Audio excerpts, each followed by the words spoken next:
लोग कहते हैं कि अहंकार खतरनाक है, अहंकार मनुष्य में नहीं होना चाहिए। लेकिन कुछ लोग कहते हैं कि अहंकार अगर हम में है तो क्या हम अपना जीवन व्यतीत नहीं कर पा रहे, कि जीवन में हमारा कोई काम रुक रहा है।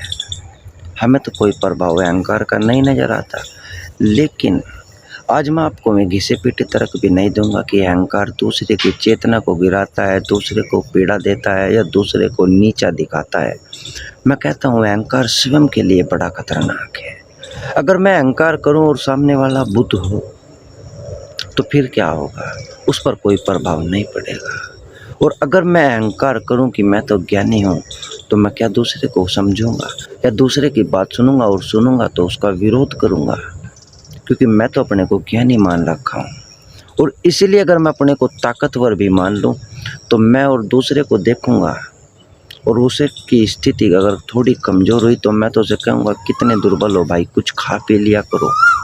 इसीलिए मैं हर स्थिति में अगर किसी भी प्रकार का अहंकार दिखाऊं तो वो कहीं ना कहीं मेरे पर ही हावी होगा और मुझको ही हानि देगा और मेरी चेतना के स्तर को गिरा देगा।